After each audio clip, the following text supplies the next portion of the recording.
YouTube, what is going on? Scenario Talk 23. I'm back with another video. Before we get into the video, YouTube, I need you to hit the like, comment, and subscribe button. Turn on that post notification bell while you at it. Today, we got another true crime video. We got the teen who killed his mom when she said stop smoking. Let's get straight into it. The bullet went in through here very closely, missed the bone to the spine. And she closes the door, and he shoots her through the door. That these people were taking all my rights from me that I felt that I deserved. What he did was wrong. He should be punished for that. But I understand why. The Settle family seemed like a nice, upper-middle-class family with everything going on for them. The dad had a high-paying job and the mom was a homemaker. Everyone who knew them said that they were kind and hardworking, and their 4 children described their mother as the most wonderful mom in the world. Then, this happened. He shoots his mama through the door. There's an entrance wound and an exit wound, and she falls to the floor.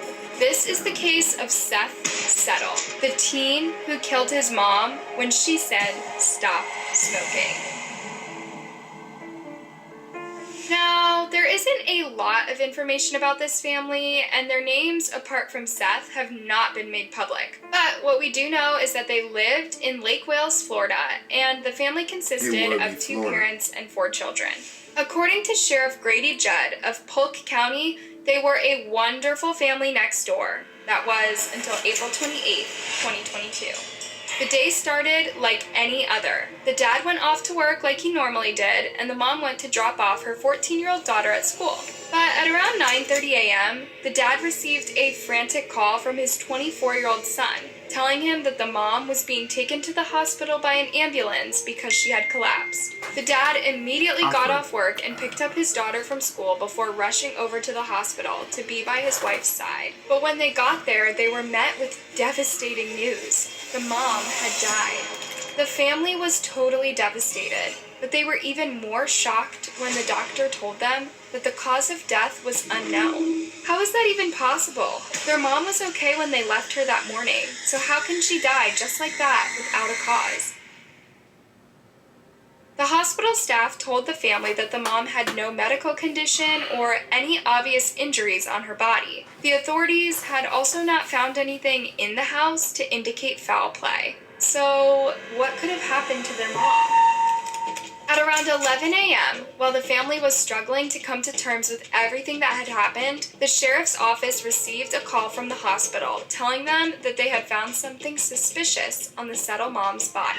Several officers immediately rushed to the hospital, and that's when they were told that a nurse who had been preparing to move the mom's body noticed some red marks on her chest. When she examined the marks closely, she noticed that they were small puncture wounds, one to her chest and another to her left armpit. A medical examiner was immediately called in, and he determined that the wounds had actually been caused by a bullet, which went through the heart. The medical examiner did the investigation this morning, and what he determined, this in and out wound went directly through her heart. Her heart immediately quit beating, so there was no blood to pump out. At that moment, the case was immediately ruled as a homicide. Let me turn off this shit, bro. Just do not put this shit on. I forgot, bro. Deputies went over to the Settle's home, determined to figure out what had happened. The grieving family was shocked to see patrol cars pulling up in their driveway, but their shock turned into horror when they learned the reasons the officers were there.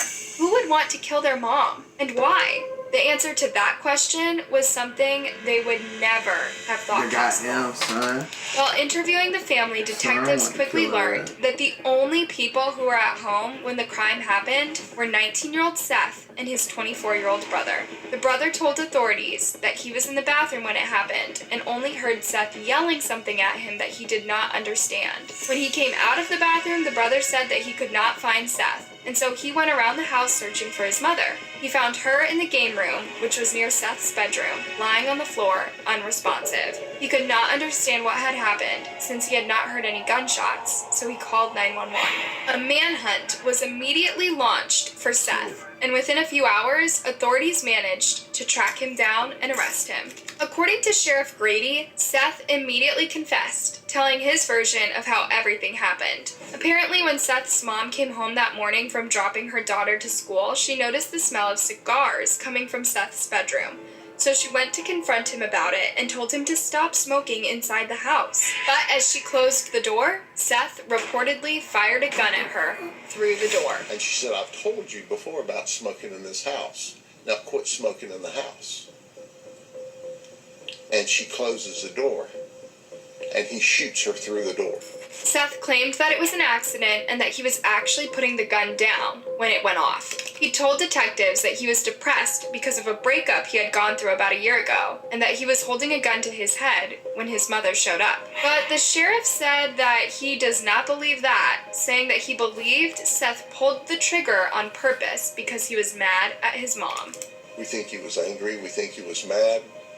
We're absolutely confident with the type of mom that this is. There's no way she would have closed that door with her son holding a gun to his head. After realizing what he had done, Seth told detectives that he panicked and took off and went over to a friend's house and told him everything. Fled past her, didn't help, didn't dial 911, hollered something at the brother on the way out of the door. When the detectives asked Seth what he had done with the gun, Seth actually lied to them, saying that he had thrown it in a wooded area. But the authorities searched for hours and could not find anything. Later, after Seth had lied to them about 5 times, they found out that he had actually gotten another friend to take 2 guns out of his room. So after hours of searching, we finally determined that another friend had come to the house, and he had asked the other friend to take these 2 firearms away. The friend later handed the firearms over to the authorities, saying that he did not know what Seth had done and had only taken the guns because he was afraid Seth was going to use them to hurt himself. Sheriff Grant said that Seth did not have any previous criminal history, but they found out that he had bought the guns illegally from the streets, and his family didn't even know about it. Only people that are more shocked and stunned by this than us and law enforcement are the immediate family. I ain't gonna lie, I think the friend lying No though. one ever could see this coming. Seth was charged with second-degree murder, tampering with evidence, 5 counts of providing false information to a law enforcement officer, and discharging a firearm on a residential property. He's still being held without bond to await trial. Now, this That's a case is charge? clearly insane, but it's nothing compared to the next one. You've probably come across the case of Nathan Brooks. If you haven't, he was a 14-year-old boy who lived with his parents, Beth and John, and his little sister in Grant County, Washington. Like the Settles, they seemed like a totally normal family, with people describing Nathan as smart, high-achieving, who got good grades in school, played sports, and loved his parents and sister. So what he did on March 8th, 2013 was something that no one ever would have expected. That day, Nathan reportedly got detention in school for coming late to class. When his parents found out about it, they did what any normal, responsible parent would do.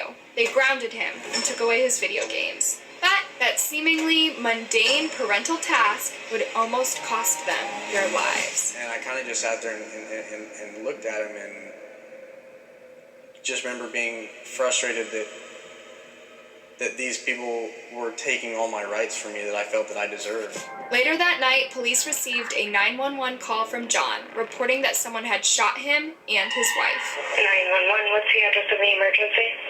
520 South Battery Road, somebody broke his revolver shot.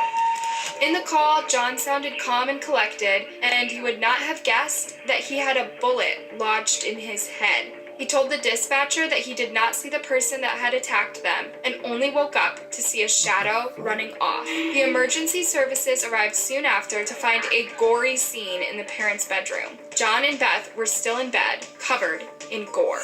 They had each sustained multiple gunshot wounds, and from the location of the wounds, it didn't look like they would survive. But miraculously, they did. A neurologist who treated them would later say he had no idea how they did it. I was shot in the face, so it just shattered this bone. The bullet went in through here, very closely, missed the bone to the spine. That was What is beforehand. wrong, It was bro? kind of Over a a glancing damn blow. game? Part of the fragments You gonna actually shoot your entered into parents my in the brain. head? As the police tried to figure out what had happened and who could have done such a horrible thing, they came across a CCTV camera, which had been placed strategically inside the house. And when they watched the footage, they were horrified by what they saw. The footage showed 14-year-old Nathan in his underpants walking into his parents' bedroom with a revolver. And while we don't see what happened inside, it would later be revealed that he aimed the gun on his mom's head and fired 3 times before turning to his dad and doing the same. But he was not done. He reportedly then left the bedroom to search for more bullets to finish off his parents. But luckily for them, the police arrived around that time, thereby saving their lives. When Nathan was questioned by the police, he at first denied everything, claiming that a stranger had done it. So I was asleep and I woke up. There was, I don't know, a few gunshots and I just don't heard know. They got screaming, but it was everything more on like camera. yelling. I could hear my dad yelling. The police Damn. then showed him the footage of himself, and he had no choice but to confess. He told detectives that when his parents grounded him, he sat in his room listening to music for about an hour, thinking about how he would get back at them. I'm giving you a chance to be honest with me. What you because mean, have get been back to at one. I don't even know what I was thinking. And what were you trying to do when you pulled the trigger? What a gun does. Which is kill. Since Nathan was still a minor when he committed the horrific attack, he ended up being given 15 and a half years in prison for the charge of assault with a deadly weapon. And get this, despite what he had done to them, his parents actually forgave him, saying that he didn't mean to do it and that he was mentally ill. Now, immediately after the attack, Nathan had been diagnosed with a variety of mental issues including ADHD, oppositional defiant disorder, and possible bipolar opposition defiant disorder. Basically means having disobedient and defiant behavior to authority figures. However, these diagnoses were later revised with Nathan being found to only have clinical depression. And while there's evidence to show that this diagnosis influenced him to do what he did, his parents believe that it did. I agree with everyone. His actions were wrong. They're not acceptable. I had to sit there and with the attorney saying, yes, what he did was wrong. He should be punished for that. Come on, bro. But I Are understand you fucking why. What do you guys think? Let me know your thoughts down in the comment section, and if you like He don't this video, ever be need to sure get to out. like. That's what I think. He just tried to kill his parents because they took away his game. Come on, bro. Didn't they forgive him? Talking about something he's ill? I don't want to hear that, bro. Like, come on. And if that's the case, I bet he had Call of Duty. I seen the poster. I bet you he had Grand Theft Auto. But now all of a sudden he ill. What I'm talking about, though, bro. But YouTube, if you're rocking with the channel, leave me a like, comment, and subscribe. Catch me on the next one.